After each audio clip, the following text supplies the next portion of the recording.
Hear me. I know you're gonna dig this. And second and two, handoff goes to the captain of the middle, finds a little room, lots of room, and he's off to the races. Welcome to the In the Zone Sports Talk Radio Network. You're listening to the Just Us Sports Talk Show with your host, Kate Diggs from Harrisburg, Pennsylvania, the small city with the large heart, and co-host Dana the Hater Clark from St. Petersburg, Florida. Also co-hosting, we have G-Dub from Austin, Texas, Martin Baskerville from Gotta Be More Careful, Baltimore, Maryland, and finally, they used to call him Pretty Ricky, but now they call him Coach Ricky from Charleston, South Carolina. These are your hosts, bringing you the ultimate in sports news for the ultimate sports fan. Sit back and prepare to get into another episode of the Just Us Sports Talk Show. Hear me. Yo, what's up, everybody? How y'all doing? That's so nice. I tried to play it twice. What's going on, everybody out there? This is K Dix. I'm coming to you late tonight. Show's supposed to start at 6:30, but I'm gonna take one of my basketball players home. So you know how that is sometimes. The bus didn't show up, so I had to readjust and come back to you later on in the evening. So I want to welcome everybody to another show. We in December, ladies and gentlemen. December, the last month of 2022. I don't know about your 2022, but my 2022 ain't been the greatest. I've lost a lot of loved ones, some friendships, things of that nature, but you know, we must go on. We want to keep families in prayer. They need to be in prayer. And we're just going to watch out for each other as much as we possibly can. So I'm waiting on my host and everybody to get on here. Hopefully I get somebody on real soon. Again, I apologize to my boys about the show. Somebody said hello, K Dix. I'm gonna say hello back to you. I don't know who you are, but hello anyway. I got a trivia question on the show, and if you can answer that question, you got you a In the Zone T-shirt, In the Zone ink pen, and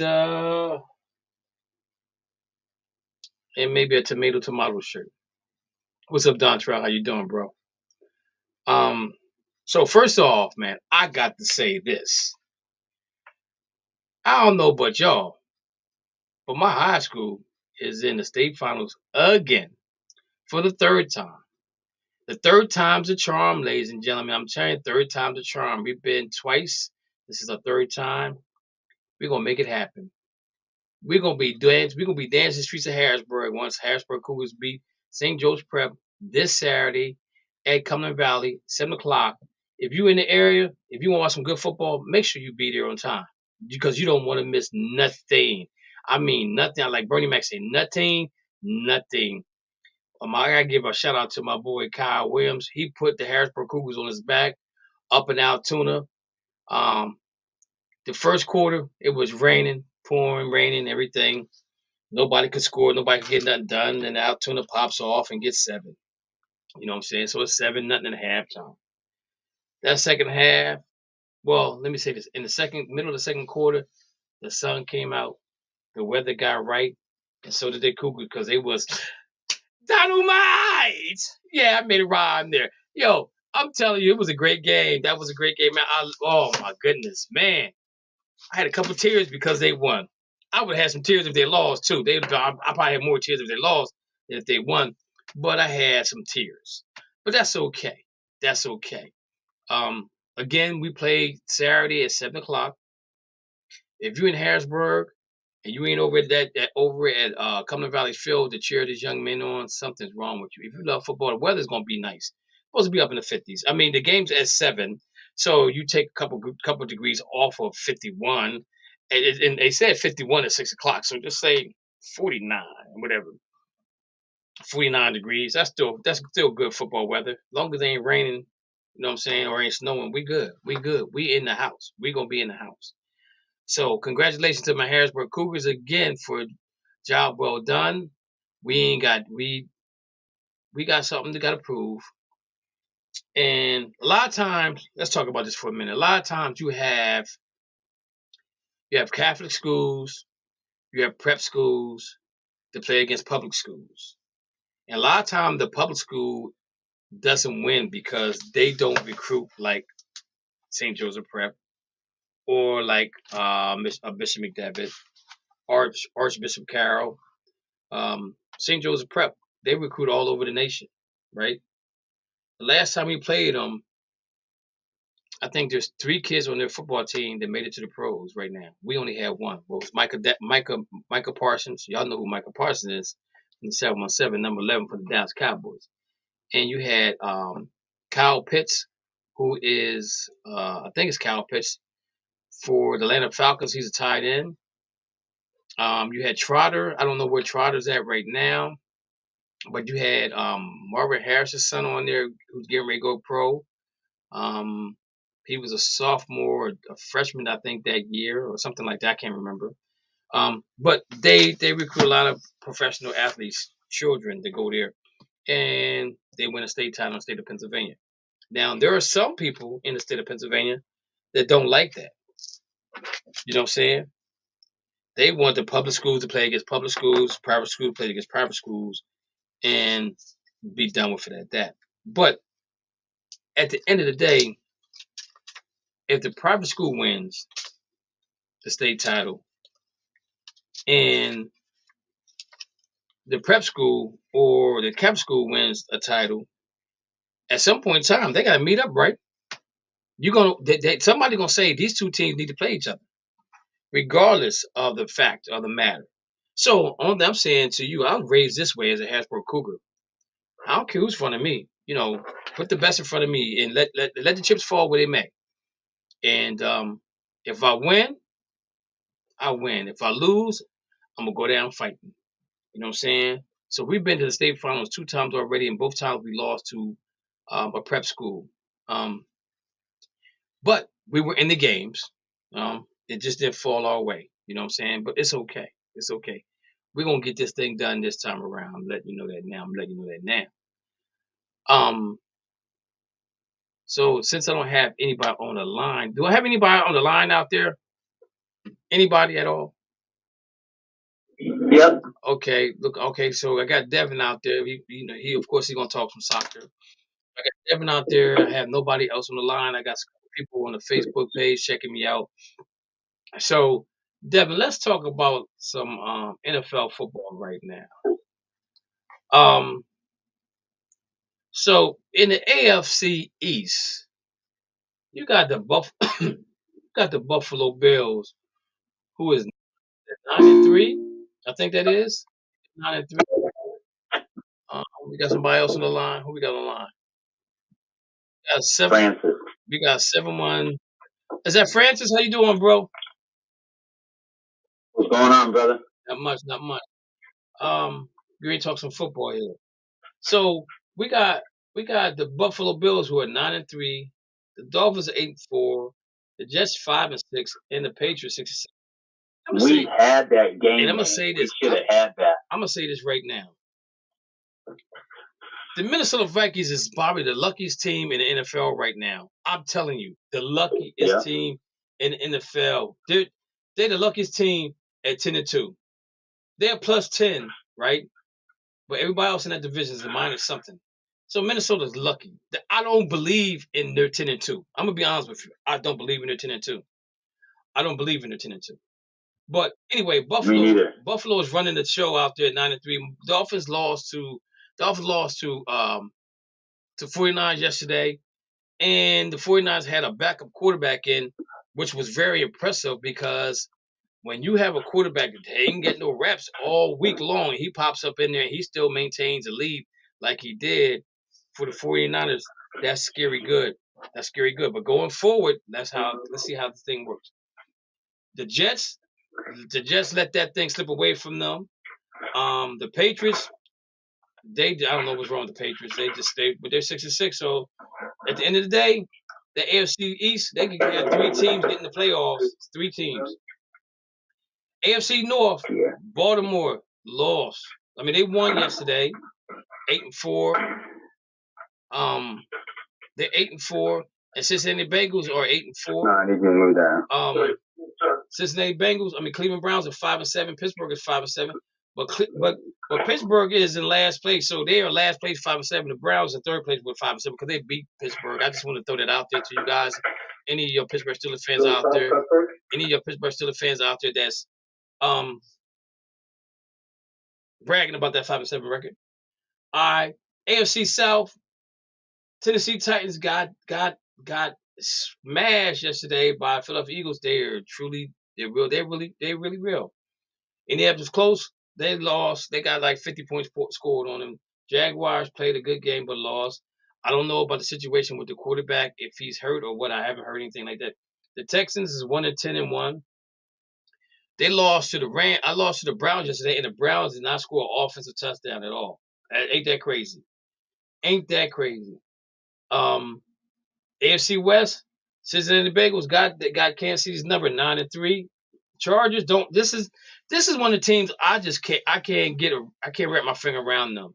I really can't. Chargers at 6-6, and Las Vegas Raiders are 5-7, and Denver Broncos 3-9. But they're saying that their coach is safe. You got the Philadelphia Eagles who are 11-1. You got the Dallas Cowboys who's 9-3, who stopped the coach yesterday. You got the Giants who's 7-4. Washington Commanders are 7-5-1, and they had a tie yesterday, which was a pretty good game. But I think the Giants had a game they should not have lost, and they play each other in 2 weeks. Minnesota is 10-2.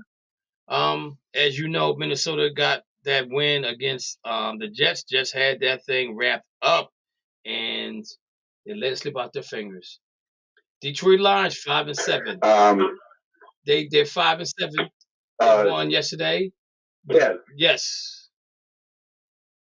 So, you know what's funny? Being a Jets fan my entire life. At the beginning of the season, I remember people saying we were going to be at the bottom. We'd be lucky to win 3 games. Right. That's why Mike White, man, he's doing his thing. Right. But can I let me finish what I was doing though. Okay, we can get back to that. Yeah. All right, so AFC North is 10-2. Minnesota Vikings, they won yesterday. Detroit Lions won. Green Bay Packers beat Chicago. To me, Chicago's the best 3-10 team out there, man. I mean, Fields is doing a thing. He scored a touchdown. He threw a touchdown for 64 yards and ran for 64 yards.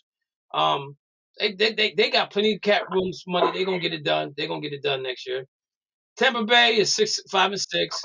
They could probably got that locked up. Atlanta lost 5-8. Carolina lost 4-8, and the Saints play tonight.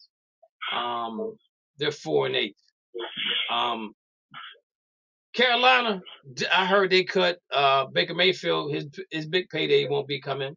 San Francisco 8-4. They beat Miami, as I said before. Seattle squeaked one out against the Rams with a backup quarterback, a backup running back, a backup wide receiver, a backup tight end, a whole backup offensive line.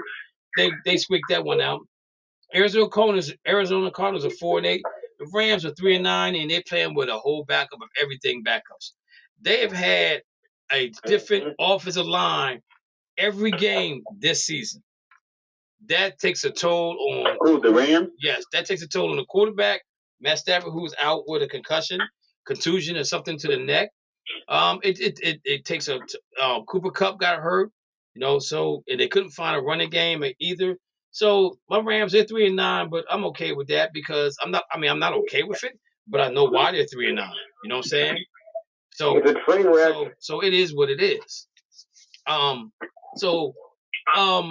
Going forward, guys, and we got we have Devin on the line here.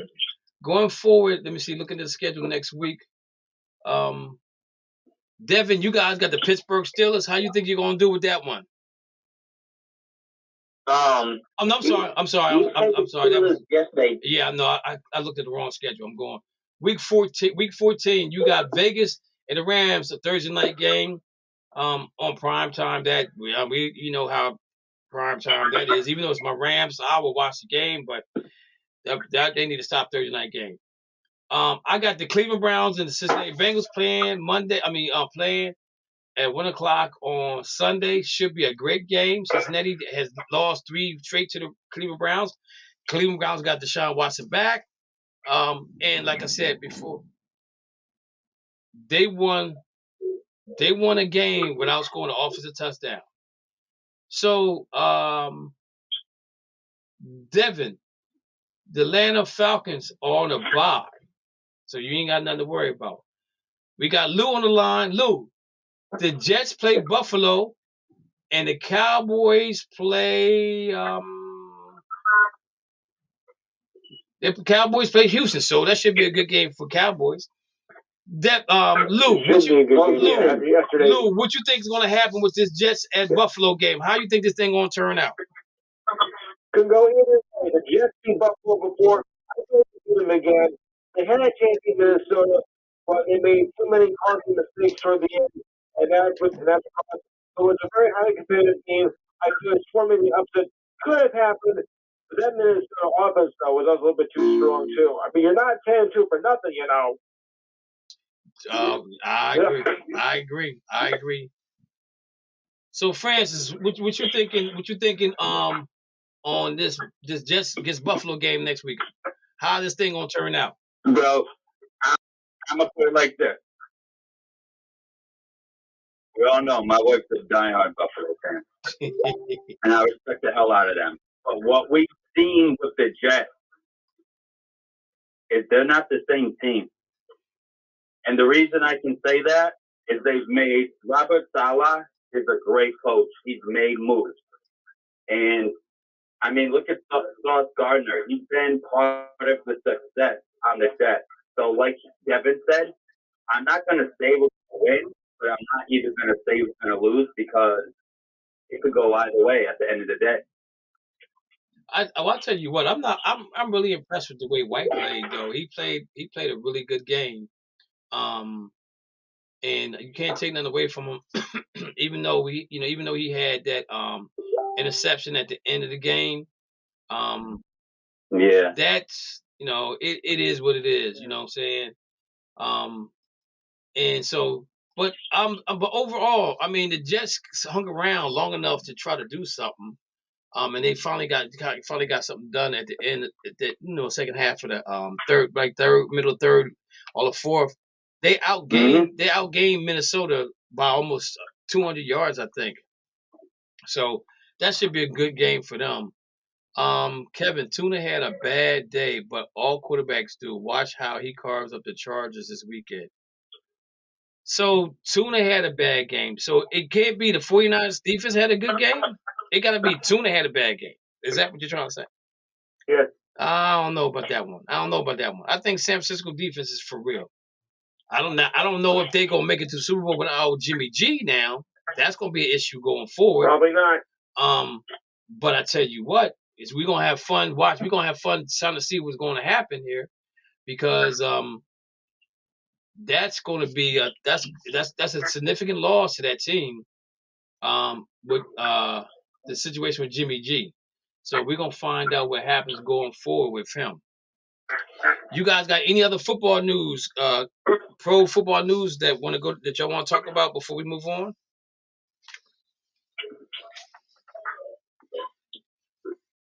Okay. I have one question. Go ahead. Is this supposed to be Aaron Rodgers last year? You know what, man? I don't think it is. Aaron Rodgers need to go to the gym. I don't think it is. I'll be honest with you.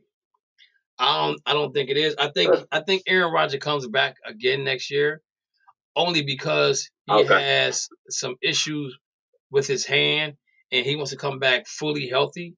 And I think that if Green Bay drafts correctly, then they may have something brewing up there They also had issues with the offensive line as well. And the thing about it is, if you look at teams that's playing really good, look at the offensive line. Look at the Eagles' offensive line. Look at Buffalo's offensive line. Look at, and now just recently, Miami's offensive line has gotten hurt. I think they lost their left tackle. Is that not true, Dana? Yeah, that's why we lost, man. Okay. So they lost it. So Cole was shook for that first half. Cole was shook after that. So can I ask this question though? So San Francisco lost their left tackle at the beginning of the year. They came back and played one heck of a game against the Rams. So is it really the left tackle that caused the issues, or was it just San Francisco left tackle? That's your blind side. And Bosa was beat. Bosa was beating that replacement like he stole his lunch money from all the years to get it back. Yeah. Okay. I'm like, you got to tell the truth. I mean, after Tua wasn't effective, the blood was in the water. They like, we got to get him. You had no running game to hold up the linebackers, so they took away the middle. Every time he went in the middle. Okay. Go past the middle. Okay. No running game against a defense like that. You're not going to win a game. Okay, Kevin, you obviously didn't watch the Dolphins game because Tua was missing wide open receivers, and it was a 6-point game in the fourth quarter. Yes, San Francisco's defense defense is good, but Tua was off yesterday. Okay, so Tua was off, but he was scared. He was like, they said adrenaline. And let me tell you something. You know who I hate now? I hate watching Fox. They pro NFC.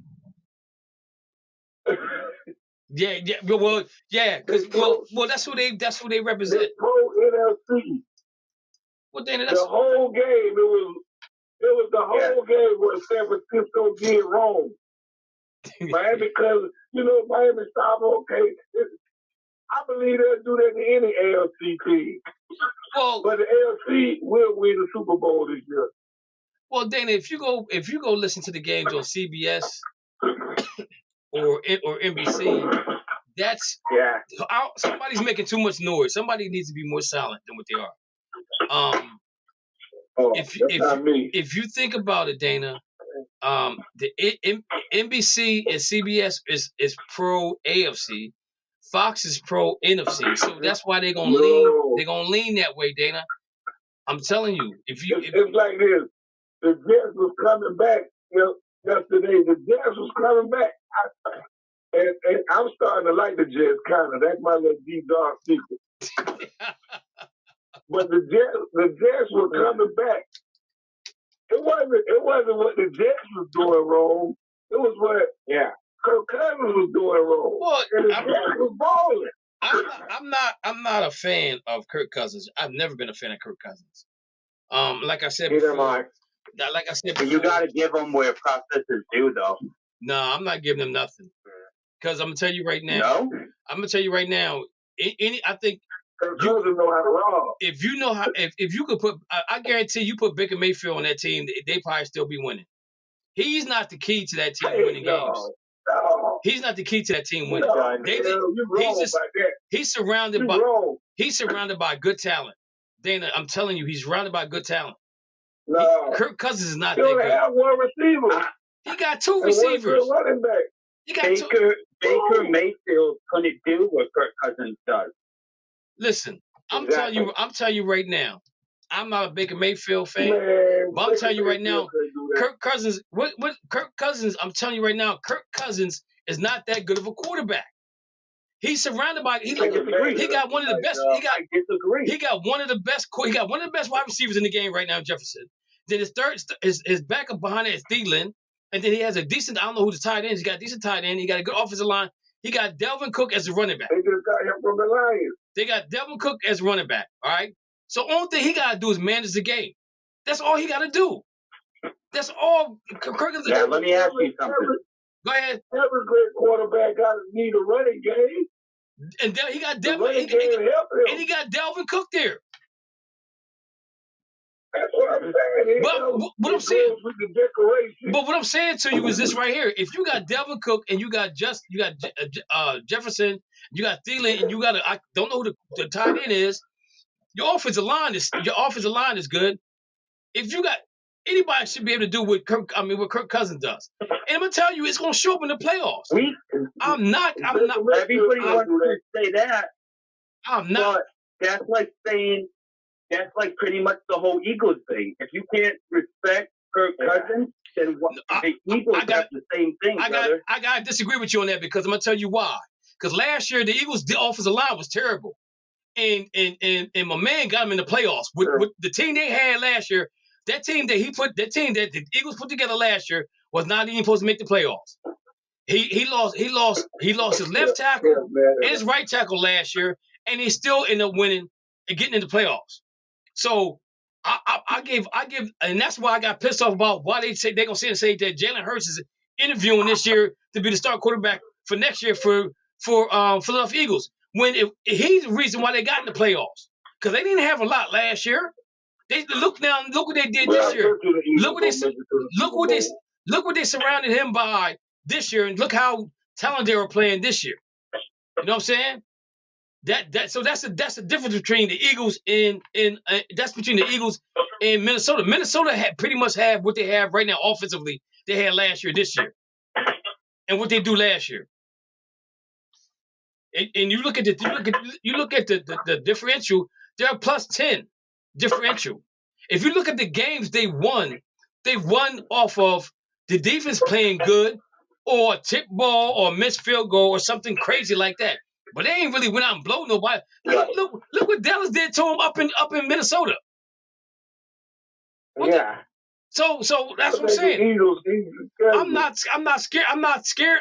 Minnesota don't scare me. Minnesota don't scare me.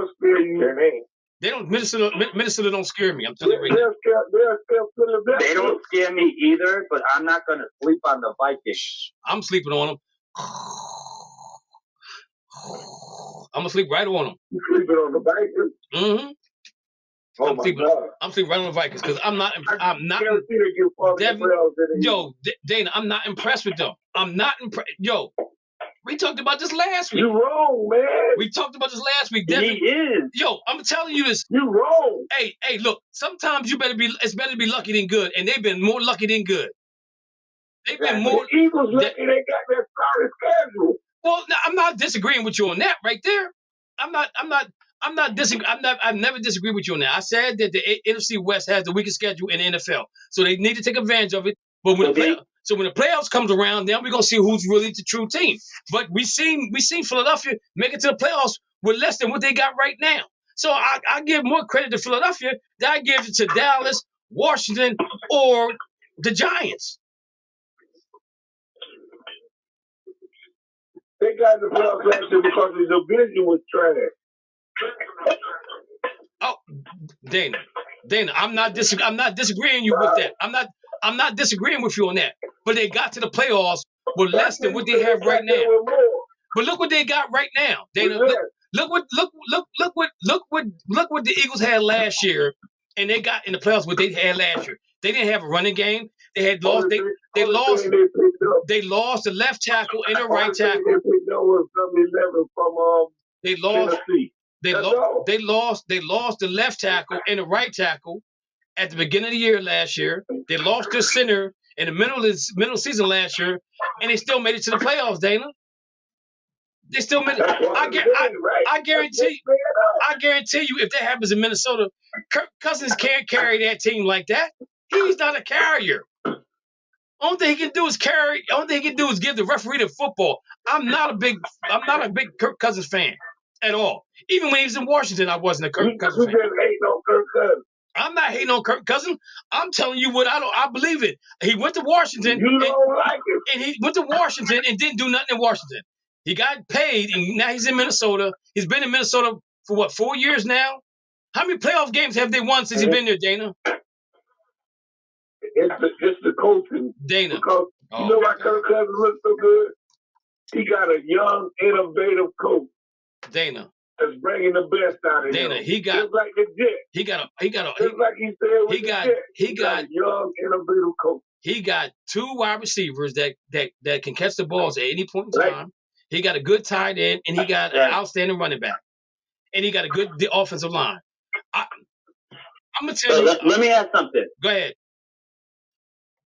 That's like, I understand where you're coming from, but you know what? You can have the best team you want, but if that QB ain't doing nothing, look now. The reason I say this, look at the Bengals when Chad Johnson was on the team. Look at the team that they had.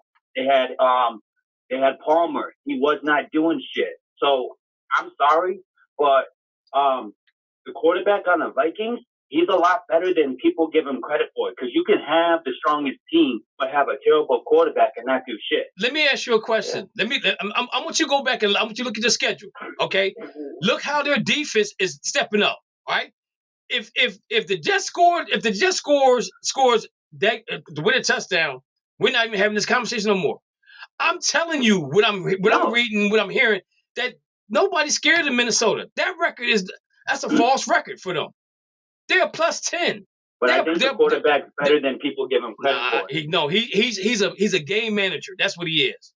He's a game manager.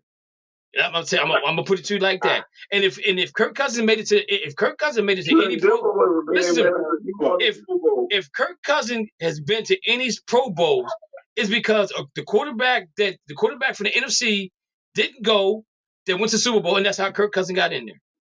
Like Kyler Murray, he got in last year because Matt Stafford was playing the Super Bowl, so Kyler Murray gets in there. But what Kyler Murray did with that, he used that as a fact finder for them to say, I deserve to get more money.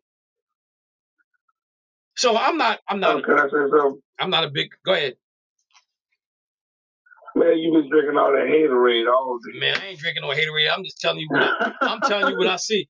I'm gonna tell you this right. I'm gonna tell you right now. Minnesota will not win one playoff game this year.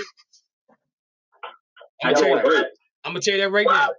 They're not gonna win one. I disagree. Watch they blow Dallas out. I'm sorry. Why say who?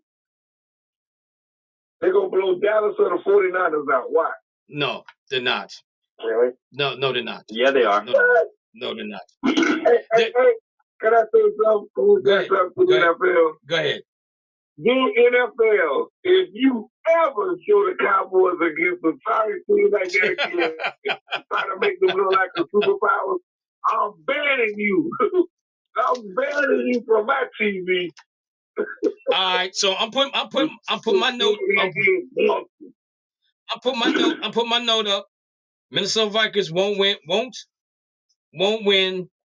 a playoff game. Yes, they will win a playoff game. Not this year, they won't. Who's going to beat them? Right. Who's going to beat them? I bet you the Eagles get eliminated before the Vikings do. Yeah. So let's do this. Let's do this. Let's do this right now. Okay, right now, if the playoff starts right now, Philadelphia's in, Cowboys are in, Minnesota's in, Buccaneers are in, 49ers in, Seattle's in. Okay, and then you got one more, and we're gonna throw the Giants in there. Okay, we're gonna throw the Giants in there. So Minnesota doesn't get the bye, so Minnesota has to play a wild card team, which would be the Giants or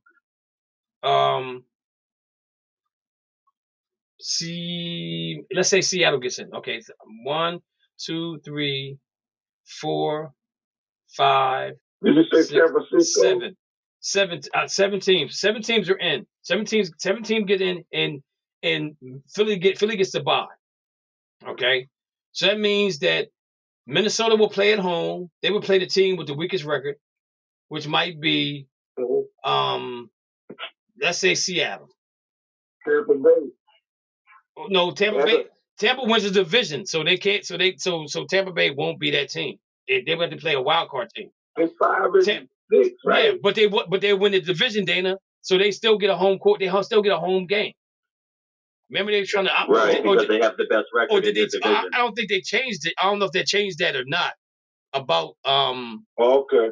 I don't know if they changed it or not about if you because remember Seattle had a losing record and they had a home game and they're saying I think they might have changed. I think that it might have been. I'm not for sure. I think it might have been changed.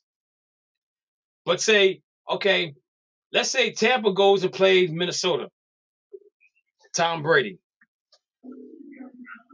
And he got all his offensive weapons with him because he has everybody now. He has everybody now. I don't see. Only team I see Minnesota playing in the playoffs and maybe beating might be Seattle. Other than that, I don't see them beating anybody else and nobody else. I don't see them beating Eagles. I don't see them beating Dallas. I don't see them beating San Francisco. And with Tampa Bay, it might be a coin flip. That just might be a coin flip because they're so inconsistent right now. So that's just okay. All right. So let's move on. So we're still talking pro football. So Myles Garrett shares what the ref told him about why he's not getting holding calls. So again, this is where I get pissed off with the NFL and the NBA because nobody comes to see the referees. They come to see the players play. You know what I'm saying? Right. And let's see the players play. We don't need you to make a call here or there or whatever the case may be. So the one referee says, this is what he says. Cleveland Browns edge rusher Myles Garrett has been held a ton this season. He is routinely dragged to the ground and is hard to dispute for anyone who actually watches the Browns games.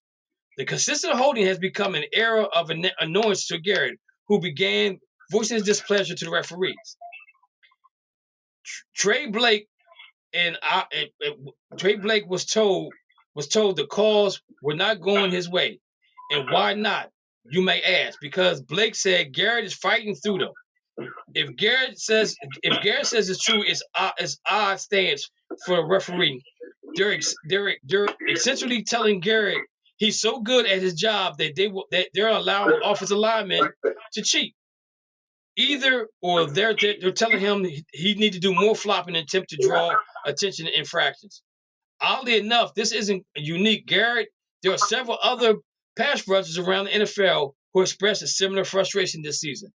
So now I got to ask you guys this question. Why do the defensive end get penalized for being good at what they do and not get holding calls? I don't get that. I don't get that at all. It's not fair to the defensive ends to work that hard because those guys work harder than anybody else. Somebody's making too much noise. I don't know where it's coming from, but I'm about to mute everybody. It's not me. But the thing about it is that how can you, if you're a defensive player and you're better than the left or right tackle, or even the tight end that you chip off of, why would the referee tell him something like that? That to me that doesn't make any sense. I need some input on this, guys. I want you to tell me what you think. Go ahead. I know why. Go ahead, Dana. Because when he hit that dude with that helmet. Stop, Dana. Stop it. That put him on the list. Dana, stop. Like, okay, we'll show you. Okay. Hey, remember okay. The guy had to beef with Allen Iverson. Well, Dana, it's a whole other sport. Well, Dana, let's say that's true. Let's say that's true, Dana. Let's say that's true. Okay. Let's say that's true, Dana. What about the other defensive tackles? I mean, other defensive tackles are complaining about the same thing.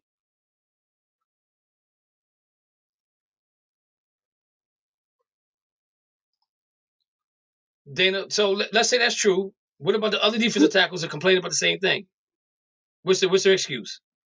They didn't hit anybody with a helmet. You stupid. You don't make those.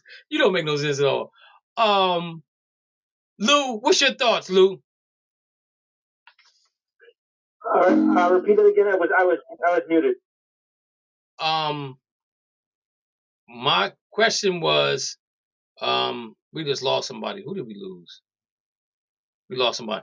The question was, do you agree with the defensive tackles being held and not calling the play, not calling the penalties because they're better at doing their job? They gotta call the penalties. You know, there's been too much of that problem this year with the officials missing calls. They have to call the penalties. That make this legit. It has to be more legit. Okay. Anybody else want to comment on this before we move on? No. Okay.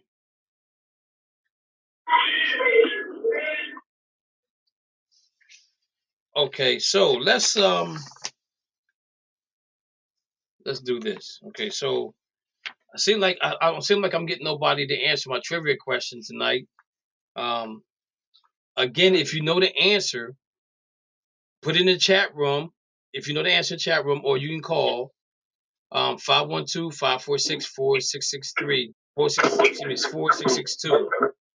If you know the answer to that question. If you know the answer to the question, that's the number you can dial in. Dial in that number. All right. Where we at here? Okay. We got about. Okay. I'm gonna let Devin talk some soccer right now, real quick, before we move on. Go ahead, Devin. You got the floor, brother. Yeah, Devin. All right. So most of y'all know the FIFA World Cup is going on. So I haven't been on the show, so I'll start from the group stage. Group A, Netherlands won. Senegal second. Group B, England won the group. United States placed second. Argentina won Group C. Poland came second. France won Group D. Australia came in second. Group E, Japan came in first. Spain second. Group F, Morocco, surprisingly. Croatia second. Group G, Brazil with first place. Second, Switzerland. Group H, Portugal won the group. South Korea came in second. Switzerland. Group H, Portugal won. Round of 16, the bracket. Netherlands defeated United States 3-1. Argentina defeated Australia 2-1. Japan was defeated by Croatia in penalty kicks. Croatia won 3-1 in penalty. Brazil defeated South Korea 4-1. England defeated Senegal 3-0. France defeated Poland 3-1. Then tomorrow is Morocco, Spain, and Portugal versus Switzerland. So, Devin, let me ask you a question. Who got eliminated before you thought they should have been eliminated? And who you think they're still around that surprised you that should have been eliminated? I'll start with the first question. Belgium from Group F. Germany in Group E.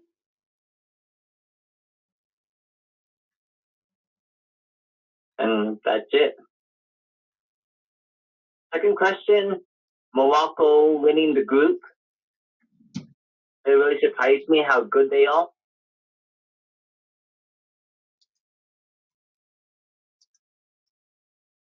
Then the United States, I'm proud of this team because they played well, they held the ground, we sort of won against Wales. Yeah. I expected a tie with England, and I expected a win with Iran, which we did. And I was expecting a better game like the Netherlands. I'm not surprised that in round 16. Yeah, right. But these men for the USA should be happy with the result because no one believes us to get out of the group because we're too experienced. We're young, and majority of this team is going to be on the same World Cup in 2026. They'll be in their primes, like 26 to 28.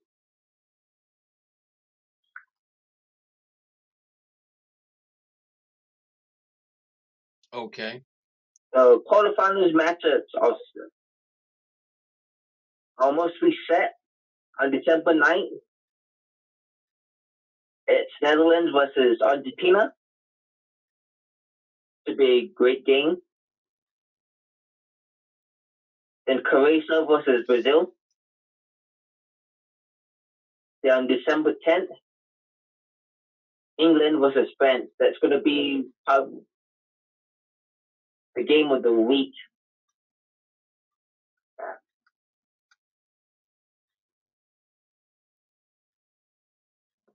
Okay. Okay. I have a question. Go ahead, Dana. I watched that game with the USA. When linebacking became part of soccer, there was a dude out there killing the Americans, man. Yeah. He was out there hitting. I said, what is this, rugby? But I think, and another thing, I think, I'm just becoming a fan, really. And I think those guys, the young team that the USA had, I was proud of them. But I think a lot of those guys from those other countries, they overmatched those guys. I just think we just got to work on our soccer so we can get some players that can help those other young guys compete. That's all. Congratulations for making it to the cup, to do good in the cup. But yeah. I just got to watch more. And Devin was one of the people that really got me into soccer. That's all I wanted to say. Yeah, he definitely. Well, Devin kind of got me into soccer, but then watching my high school team play soccer, how well they played, that just added to what Devin talked about and stuff like that. So I kind of like really watched them closely. Again, I'm gonna say this right now. Pele is my number one. He's my number one dude. If you ask me who's the greatest players in the world of sports, Pele's number one, Serena Williams number two, in that order. I'm telling you that right now because whenever all the running you do in soccer, all that running you do in soccer, man, that's a whole lot of running. I mean, a lot. Yeah, that's a lot of running. Yeah. I'll add something to Dana about USA and Pele. Do they get timeouts in soccer? No timeouts. That's a lot of running. That's a lot of running. So USA gotta be perfect. So USA, when they played Netherlands, for the first 10, 15 minutes, they played great. Until that goal came in for Netherlands, and then it just destroyed psychologically. We gave up the ball in the midfield, and then that led to the Netherlands doing a pass break or a counter attack. And we weren't defending at front of the box, leaving our goalkeeper exposed. And he was shot blocker. But Pele, he's the youngest ever player in the World Cup at 17 years old. Wow. And right now, he's in a hospital. Colon cancer. Yeah, Crohn's. Yep. And the doctor thought it was going to be life-threatening. Wow. But he improved his health, his family, and himself. Well, he posts on his social media, so he'll recover. Yeah. Okay. Well, hopefully we keep And him that's it for me, Kevin. keeping in prayer and everything like that. All right. Thank you, Devin, for your input Thanks, Devin. on soccer. Hopefully we'll get Devin back on his show real soon. To do his thing like he does. He has more factual information than most people, even myself. He comes with the facts and the stats and all that good stuff with soccer. So I really appreciate Devin for doing what he's doing. If you guys have questions, don't hesitate. Cool. Yeah, if you have questions, don't hesitate to give him a holler. Going into 2023, I think Devin's gonna be doing some great things, ladies and gentlemen. So just stand stay ready to be ready. That's all I got to say.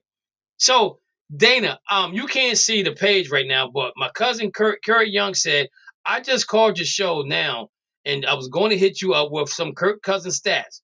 But one I'll give you is this dude has 20 fourth quarter comebacks, but I have more which we'll save for another day. So I'm gonna say this to you, Mr. Young. You know who got more who got more 24th quarter comebacks than him?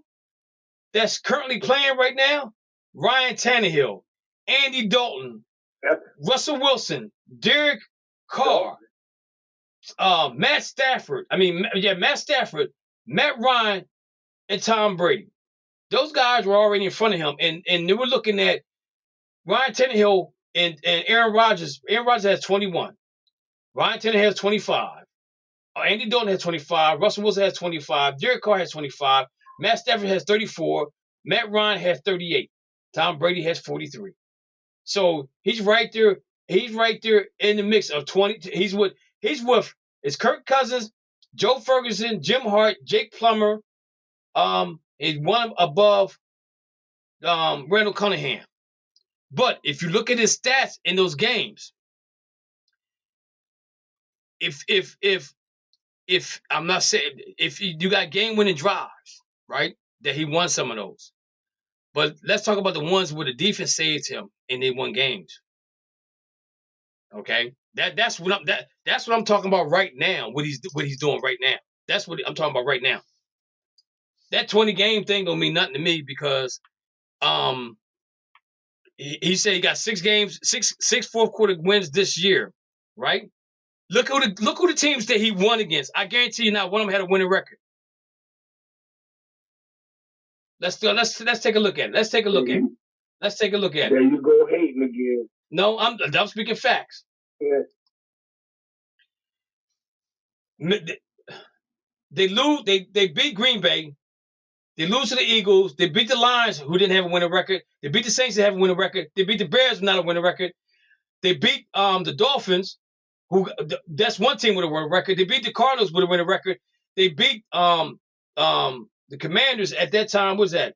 They might have been 500. 1, 2, 3, 4, 5, 6, 7, 8, 9. They had a losing record. They beat the Buffalo Bills because they had all them turnovers. They get smacked at home by the Cowboys 40-3. They beat the Patriots, who has a winning record. They didn't have a winning record when they played. I think they were 6-6. And they beat the Jets, who has a winning record. So they beat 3 teams with winning records. And if you turn the ball over enough, you're going to lose. You look at what the Eagles did against Washington. How many turnovers they had? They had 4 turnovers. And the red zone turn the ball over, you're gonna lose. You're gonna lose. So you gotta if you turn the ball over, the defense gets credit for that. He don't get credit for that. He may get credit for the win, but he don't get credit for that. He don't get credit for that. And if we look at the game against Buffalo, let's see here. Greg Joseph hits a field goal with 6:18 left in the game. They make him 33-30. Let's look at his stats in that game. Let's look at his stats. Let's see what his stats was. 30 for 50, He threw 30 times. 30 for 50. That's 28 complete passes for 357 yards, 1 touchdown, 2 interceptions. But the field goal kicker won the game for him. But he gets credit for that. Stop. I'm sorry. Let's move on. Let's move on. He drove the ball down the field. And the field goal kicker kicked the ball. Yeah. Let me see what he did. Let me see in that drive. If I'm wrong, then I'm wrong. Let me see here. Dalvin Cook had an 81-yard run, so he really didn't do nothing. And that right before the fourth quarter ended, Dalvin Cook had an 81-yard run, and he threw a pass to Ham for 3 yards, or somebody like that. And then Joseph kicked the 60-yard field goal, 33-30. Okay, never mind. Let me see here. Greg Joseph kicked field goals. He's 7. Okay, let's look at this. Let's look at this again. He threw a pass to Jefferson for 22 yards for a touchdown. Okay. Then Singletary ran. No, I'm sorry. It was 7-7. It was 7-7. Then 7-14 Buffalo. Then Buffalo kicked the field goal. It's 17-7. Greg Joseph kicks a field goal. It's 10-17. Then Davis scores on a run for Buffalo, makes it 24-10. Then Buffalo kicks a field goal, makes it 27-10. Dalvin Cooks runs 81 yards, makes it 17-10. Joseph fell. He missed an extra point. Then somebody does something here. What happens here? They get 30 by. They get 30 for. I think it was a Dalvin Cook run or something like that. They get that third. They get 23. Or did C.J. Ham 3-yard run? 13 plays to 66 yards, and he runs it in. And Eric Kendricks fumbles the ball or something, and they get the ball back. And Eric Joseph kicks another field goal. So he kicks like 4 or 5 with 4. Let me see, 10. That's 1 field goal. 2, 3. He kicks 4 was it 4 field goals in the game? 4 field goals. But he gets the credit for that. Stop. Let's move on. So our boy Tony Brothers got suspended from the NBA because he called Spencer Dinwiddie a bitch ass mf'er. He gets suspended 1 game, but nobody talks about that. Nobody talks about him being suspended 1 game, but let that have been a player. You know what I'm saying? And then we've talked about this before. I think referees should have to account for bad calls. You got 3 of them on the court. You shouldn't be able to miss one. If you're missing a call, then maybe you need to have a 4th one on it. You know what I'm saying? That's just my thoughts right there. Dinwiddie apologized to him. Dinwiddie also said, I want my money back that I got fined for. And if you got something to say to me, come to my face and say it. Be a man about it. Don't go to my teammate and say anything. So Dana, right? So this is what happens with the NBA referees. They need to be more transparent. Okay. Their grades need to be publicly acknowledged. They should be interviewed after games. They should be fined and suspended for blowing games. There needs to be some accountability on their part. For some reason, they always slip through the cracks in this BS.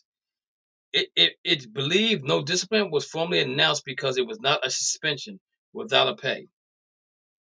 But Dana, how do a referee get away with calling a guy what he called him? And this ain't the only person that Tony Brothers has been a thorn in my side since I can remember. He is one of the oldest referees in the NBA. Okay. Yeah. And Tony Brothers, when Tony Brothers is on the court with Boston, they're 1-8. during the season. In the playoffs, they're 1-7 in the play. During the season they're 1-8, and during the playoffs they were 1-5. So Dana, do he got something against the Celtics or not? Does he? But yeah, something against the Celtics. Somebody on that team must have slept with his wife before he. Stop it! Stop it! Stop it! I'm just saying. Stop it! When is that serious? Remember, when is that serious? There's a woman involved. But man, it's either a woman or money. But my thing is though, why can't the referees be called to the carpet? Why can't they be interviewed? You know what I'm saying? Let's see their green card. Let's see how the numbers add up, because that's how they get to the play. That's how they get the referees in the playoffs. You know what I'm saying? Tony Brothers been around for 29 years. Do that? The NFL does the same thing, but they don't show the cards. I'm just saying, I think they need to show the scale of how they judge these referees, because I'm watching the NBA right now, and these referees are taking a lot of things personal, and they shouldn't take things. Then when he clapped his hands, and that's when he teed him up. So if you played basketball before, if you ever watched basketball, you clap. I was taught to clap my hands when I want the ball. I never said throw me the ball, because now I say throw me the ball, everybody's looking at me. But if I clap my hands, nobody knows who's clapping their hands. Then when he clapped his hands and he teched him up and called him that, Tony Brothers, go somewhere and sit down. You did make this your last year. Make this your last year refereeing. Any comments? Any comments before we go to the board? Give me go to the board. I have a comment. So Tony Brothers, when the Lakers and Celtics played. Yes, he did. He refereed that. I want you to be the real. Dana, he refereed that Game 7 in 2011, and you look at the fourth quarter. LA shot almost 17 free throws to the Celtics 4. Tony Brothers was involved in that. So the Cowboys over the Giants, that got to come down because we already know that happened. The Dolphins, oh no, that stays up because the Cowboys beat the Giants, right? Yeah, that stays up. Dolphins over 49ers, 45-10. Dana, that comes down. Boston will average 125 points. That's still up there. Commanders in second place. That stays up there. The Browns will only lose one game going forward. I'm going to say this, man. Deshaun Watson looked terrible yesterday.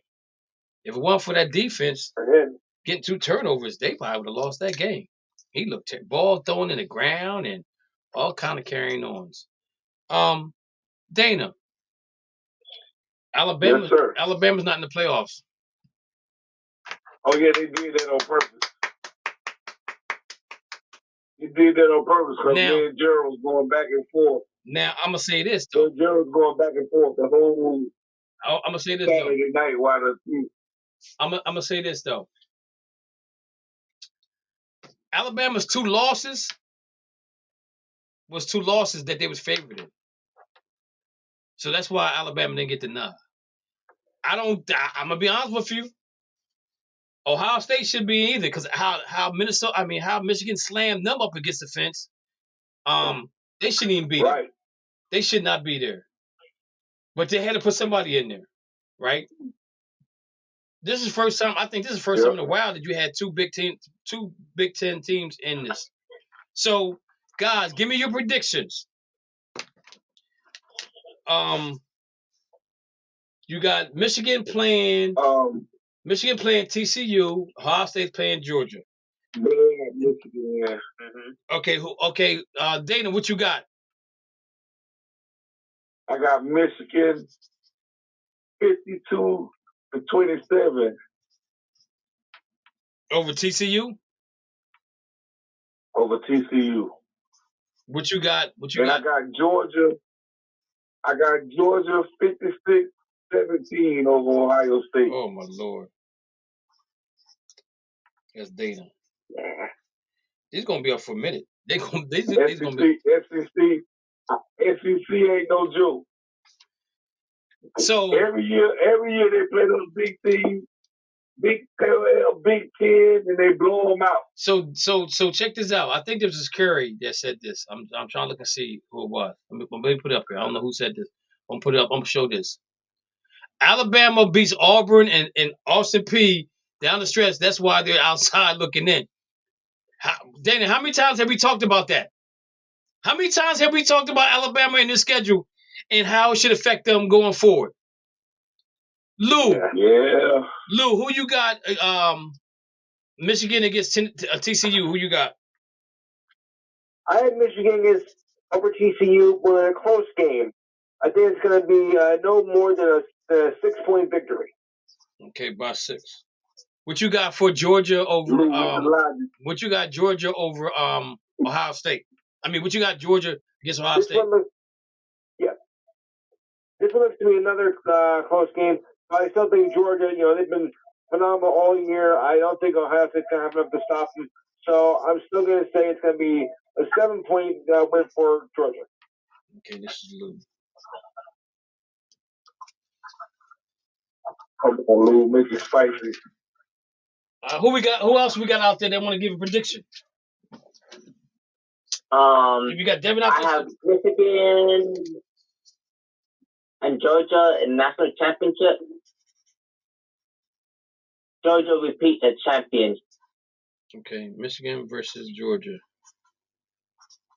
And you got Georgia winning. So do I. I got that's what I got. I got the same thing. I got Georgia winning too. I think Georgia wins again.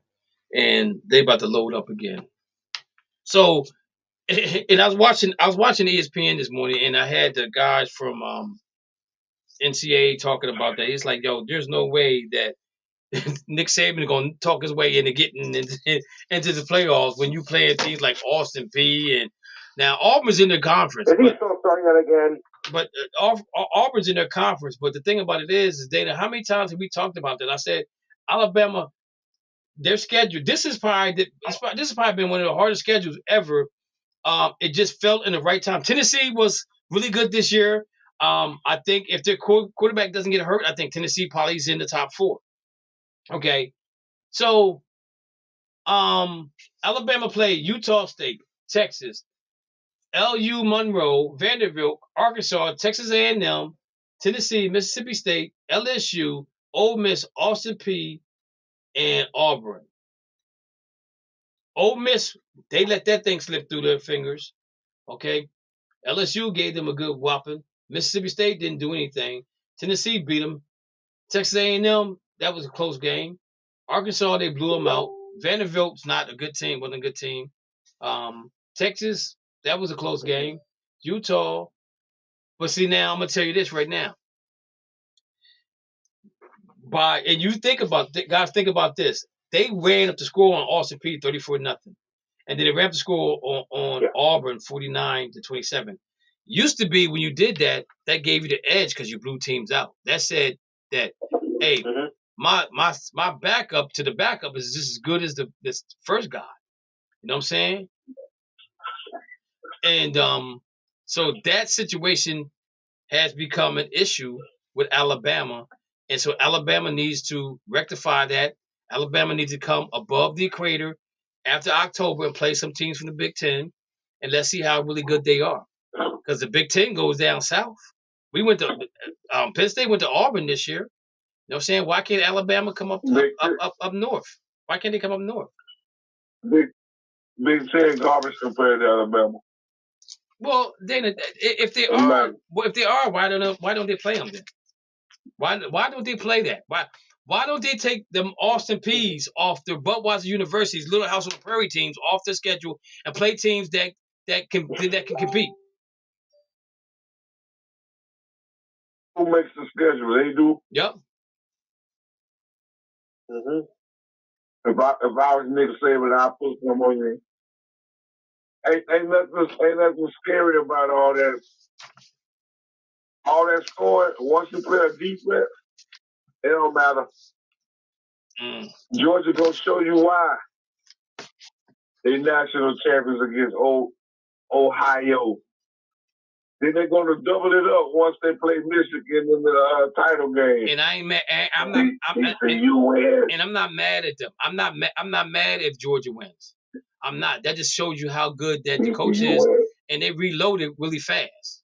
But now I'm gonna say this to you. Yeah. We're not gonna get a chance to talk about Deion Sanders' night because the time just didn't allow us. But right now, I apologize, Deion. Right now, you have over 3,000 football players that's in the portal waiting to hear from certain schools. USC, their whole team was from the portal.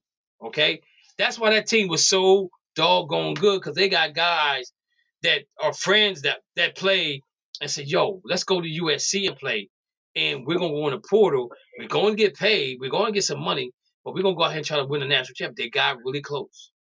They got real close. They got so extremely close. You know what I'm saying? So guys, going forward, y'all can count on this happening with a lot of schools that they're gonna have guys jump in the portal and go play somewhere else. I mean, Deion Sanders already told the players on Colorado, get ready. Because if you're not good, you're not gonna stay. Somebody's gonna come in and replace you. You know what I'm saying? But I want to talk about, I really want to talk about Deion Sanders more, but I want to get into the nitty-gritty of this because there's some people that are mad for what he did. I'm not mad at him. He did what he had to do, and now he's moving on. So it is what it is. He got to do what he got to do. We started at 7, right? Yeah, I did start at 7. Yep. So I wanted to go. I didn't want to go to 9. I wanted to go to 8:30 because I know the football game's on. So that's why. Okay. So we got about 14 minutes left. So again, you got all these guys. They got all these guys in the portal coming up. And you got some. And actually, Dana, you got a couple guys from Alabama that's leaving. That's going somewhere else. They got a starter going somewhere else. Let's see what you got here. I don't think Georgia can beat Michigan. I'll be shocked if Georgia scores more than 17 points against Michigan. Mark it down. Who said? Who? I need to know who said this. Tell me who you are, please, so I can write you on the board. I need to know who said that. Oh, somebody said that? Yeah. Oh God. Yeah, I need to know. Man. Michigan beats. You're gonna be crying. Michigan over Georgia. Please identify yourself. And Georgia doesn't score no more. Because you can never talk football with none of your friends no more. That's my cousin, Curry Young. Curry Young said that. Oh God, I'm sorry. You're a Dolphin fan. What's wrong, man? Stick him up on the board. Oh dear. Stick him up on the board. We got him up there on the board. We got him up on the board. You got a concussion from watching the 49ers yesterday. All right. But come on, man. All right, so let's move on. Let's talk a little basketball. Let's talk a little basketball. Lakers, this is my brother. All right. You see them Lakers coming? So the end tournament, the end of season tournament is getting ready to get finalized. Only thing they can't figure out how much money they want to pay these guys. I did a little rhyme there. I'm gonna tell you right now, it got to be. Yeah, they should pay you. Why? Because I already. You've been talking about that for the longest. Yeah, they should pay me. If I'm an NBA player, I need about $2 million because if I get hurt, I can't play for the rest of the season. Yeah. That means I can't do the title run. I can't do this. Now they're saying that the final game will make them the two teams that make it to the final will end up playing 83 games instead of 82. That's one game too many for me. That's what I gotta say about that. So it says here that the tournament game will be played through November. 8 teams then advance to a single elimination round in December. So this is probably gonna start right around the beginning of November into December. All 8 teams will be awarded a not yet determined price, which I'm hearing is $1 million per player. All games will be part of the 82-game schedule except for the final 2 finalists will play one additional game. They're saying that they're just waiting to finalize everything, so it probably won't be until next season that this probably happen. But I don't understand the concept of this. I don't know why they want to do this. Why? What's the reason for this? Because again, now at first they was gonna make it. They gonna make it, when they did the tournament. It's gonna have 78 games. Okay. So now but the NBA players got a player personnel. They gotta vote on that extra game. That's going to be the issue. But you're gonna take away. You're gonna play the tournament game and take 5 games away and make it 78 instead of 83 games. Why don't they do the same thing? Man, look, we're looking at the NBA right now. We're looking at teams. Okay, let's look at the teams that everybody likes right now that's on the board. Okay, so you got me as a Celtic fan. You got Dana as a Laker fan. You got Lou as a Knicks fan, and you got Devin on here as a Brooklyn Nets fan. Devin, I don't know if you watched the game last night, but Jaylen Brown snapped out on y'all. Snapped out. But I'm looking at I'm looking at the NBA, and I really don't truly know if the Boston Celtics are that good at 19-5. I don't know if Milwaukee's really that good at 16-6. I really don't know if Cleveland is that good at 15-9. Now I'm gonna say this about Cleveland.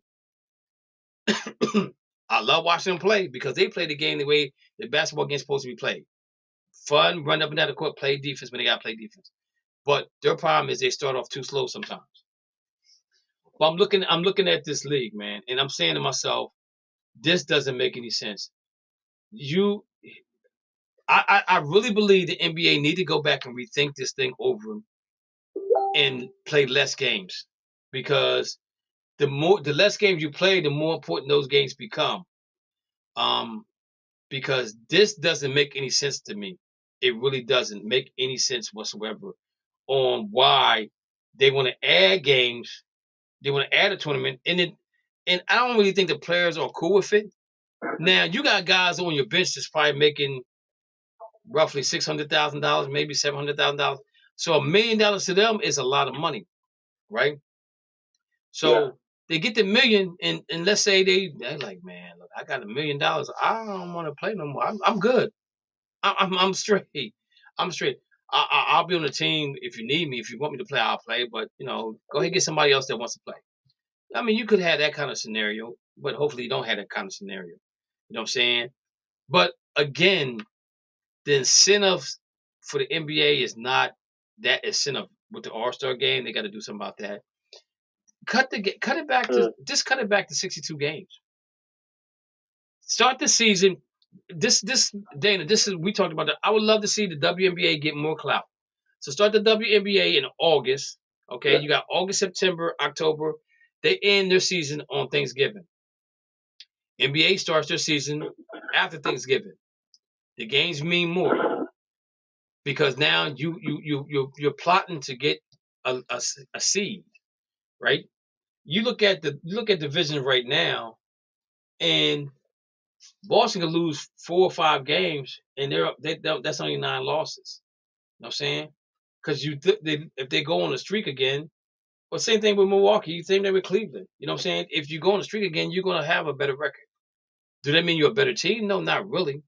But the thing about it is you gotta make it exciting, because I'm watching, like, last night game with the Brooklyn Nets was a very exciting game. That game came down to like the last 4 minutes of the game. And so I stayed up and watched it. I didn't fall asleep. The other games the Celtics been playing, I've been falling asleep on them. I really have, because the games are already over before they even start. Floyd Mayweather wants to buy a team in the NBA, $2 million. I think $2 million gets you in. I think $2 billion gets you in the door to sit at the table. Yeah. But where the rest of your money come in from? He got somebody else behind him, but he said he's willing to do Seattle or Las Vegas. Now we know Floyd Mayweather ain't the sharpest tool in the tool shed. We know that. So hopefully whoever he got Right. as the co-owner with him, it's gonna have him on point. I don't think it's gonna happen with him because he got too many negative issues going on. This dude, listen to this, Dave. Listen to this. He got a learning problem. This is the problem with him. He touched too many people. He be touching the wrong people. It says here, even though Mayweather claims to have the money to make the purchase, he has several legal problems in his resume. Mayweather has a long history of domestic abuse allegations. He pleaded guilty to 2 counts of domestic battery in 2002 for punching Melissa Breen, the mother of his daughter, at their home. In December 2011, Mayfield pleaded guilty to battery and domestic violence charge and no contest to 2 harassment charges stemming from an argument that involved hair pulling, punching, and an arm twisting with his ex-girlfriend, Josie Harris, in front of the 2 children. He was sentenced to 90 days in jail, but released after doing too much for good behavior. The NBA is not going to sell you a team, brother. I'm sorry. You're going to have to be, you might be a part of it, but you're not going to be the main part of it. So, Dana, we're going to talk about your Los Angeles Lakers right now. This is the last thing we're going to talk about. We coming. We here. The Los Angeles Lakers are approximately 10-12. They won 3 games in a row. They're 8-10 in the last. They're 8-2 in the last 10. They're still a -3 winning percentage. But the problem here is that Anthony Davis is playing out of his mind, and they're 2 games below 500. The next biggest issue, Dana, is y'all schedule about to get hectic. Let me tell you who y'all got coming to y'all. Let's see. Let me put a full schedule. This is what y'all got coming to y'all, Dana, and then from December to the day of Christmas. This is what y'all got coming, Dana. You ready? Cleveland Cavaliers, Toronto Raptors, Philadelphia 76ers, the Boston Celtics, Denver Nuggets, Phoenix Suns. That's 1, 2, 3, 4, 5, 6. Dallas Mavericks. 17. That's 17s with winning records that y'all get to play. Now, you got Boston, Denver, and Washington at home. You go on the road, Cleveland, Toronto, Philly, Detroit. Come back, you got 3 in a row. Then you go to Phoenix, Sacramento. Sacramento's playing good basketball too. They got a winning record. So throw them in. You got Charlotte, they need to blow that whole thing up in Charlotte. I get rid of everybody, even the owner, and the Dallas Mavericks. So we're gonna find out how good y'all really are in this stretch right here. But the thing about it is if the Lakers want to do something, trade Anthony Davis and get something for him. Trade those picks and get something for him, or trade LeBron and get something for him. Because at the end of the day, Dana, LeBron's probably going to walk and you're not going to get anything. As Bernie Mac would say, nothing. I mean, nothing is going to happen. So Ron Palenka, who they gave a 2-year contract to, I don't understand why they did that. You holding on to these two draft picks. I don't understand why. What is he doing? It doesn't make any sense to me. Anthony Davis is playing really good basketball right now. Am I not lying, Dana? He's playing good basketball. Thanks.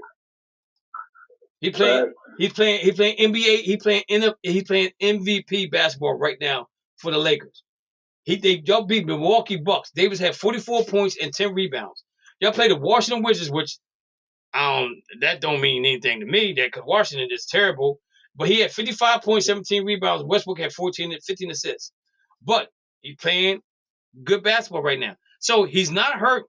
So if you're going to do something with LeBron, go ahead and trade him and bring somebody else in so that LeBron has an opportunity to maybe win another title in LA. Because somebody's walking. You know what I'm saying? And I think it's going to be LeBron. LeBron could walk next year. Now, y'all do got some cap room. Y'all got a lot of cap room. Y'all got the most cap room other than, I think somebody, we can talk about that on the next show too. But the thing about it is that what superstar want to go out there and play with LeBron at 40 years old? Or Anthony Davis, who can't stay healthy? You know what I'm saying? So there's an issue there, Dana. Something's got to give. Trade Anthony Davis because he's high right now. He's playing really good basketball. You trade him and get some pieces for him, like the dude with the Pacers, Buddy Hill and Tyler, the center. Get those pieces. Do something. Because if you stay with what you got, you might be a playing team when it's all said and done with. You know what I'm saying? Y'all might be a playing team. Yeah. Y'all might be a playing team. And I'm just looking at y'all guys' schedule right now, Dana. And y'all play Toronto and Cleveland back to back. Then you don't have another back to back for the whole month of December. You have a back to back. Oh, at the end of December, you have a back to back 27, 28. Then you have Who they another. play on Christmas? Then you have y'all play Dallas. Yeah. Then y'all have a back to back against the 6, I'll 7. be at the Dolphin game. Back to back against Houston and Philly. Back to back is LA, San Antonio Spurs. Then y'all come west to Boston. You got Boston, Brooklyn, New York, Pacers, New Orleans. And New Orleans is playing really good basketball too, man. They're really playing good basketball. So I'm gonna say that We'll be on top by the end. I'm gonna say this, Dana. They're gonna have the PP or get off the pot. One of the two, because I don't see it happening. I just don't see it happening, guys. All right, man. I appreciate y'all hanging. Dana, Why you got all that hate in your heart? Dana, you got anything to say? Dana, I'm a Celtic fan. I don't know nothing. There's nothing purple and gold in my house. Nothing. You hear what I'm saying? Nothing. And the sad part about it, Dana, when I was in college, I would have pledged the Q. That means I had that purple and gold. That's been the only time I wore purple and gold, because it would have been for the Lakers. I'm telling you that right now. But Dana, I mean, Dana, listen, Dana. Y'all ain't the best team in your division right now. Y'all ain't the best team y'all ain't the best team in California. Who's the better team? Oh, you talking about those Warriors? Y'all ain't the best team in California. Y'all ain't who's better? Yo, you got who's better than the Lakers right now? The Clippers, the Sacramento Kings are 13-9. Golden State is 13-11. Clippers 13. One game behind Clippers are 13-11. One game behind them, Cal. Wait a minute, I'm sorry, y'all the fourth best team in California. One game behind. I love it. How I love it. So go ahead, Dana, before we get out of here. This is to the NFL and the Buffalo Bills fans. Stop crying. Yeah. Miami got to play in that snow too. So when Miami, if Miami could have asked God to turn down the temperature, they probably would have. Listen, Buffalo, you're not going nowhere. I changed my mind. Oh, he changed his mind. I don't want you to go nowhere because you cried. So Dana, who's your prediction now for Super Bowl? My prediction now. Yes. I hate to say it. The Cowboys and the Kansas City Chiefs. I don't even know about Kansas City Chiefs right now after Cincinnati smacked them around. No. They got cheated them last night. They faking injuries. Yeah, that's an issue. We'll talk about that next week too. All right, guys, I'm gonna let y'all go so y'all can go ahead and watch this football game, and I think the basketball game's on too, and my stomach growling too. So I want to thank everybody for hanging in there with us, hanging out with us to this late hour. I apologize again. Like I said, I had to take one of my basketball players home, so I couldn't be here when I needed to be here. But again, guys, I appreciate you. Take care of the babies, Carol. Take care of the babies. And hopefully, I'll have some news for you guys really coming up soon about what direction that In the Zone Sports Talk Radio Network LLC will be going or heading to. But with that being said, guys, you guys enjoy yourself. Love your neighbor. Love your family. Man, just love everybody that's in your life. Just tell them you love them. Give them a hug. Give them a kiss on the forehead or kiss them on the hand. Do something with them, man, because I'm telling you, man, people leaving this earth really fast right now. And And just if you can, if you have an opportunity to tell them you love them, tell them you love them. All right. So with that being said, we're gonna get on out of here. Thank you for listening to the Just Us Sports Talk Show. You have been entertained in the sports world from Harrisburg, Pennsylvania, the small city with a large heart. Dana the Hater Clark from St. Petersburg, Florida. G-Dub from Austin, Texas. Murray E. Baskerville from New York, Baltimore, Maryland. And Coach Ricky from Charleston, South Carolina. Remember, we throw stones, and we do live in glass houses. Make big-time players, make big-time plays, and big-time games. Stay ready to be ready.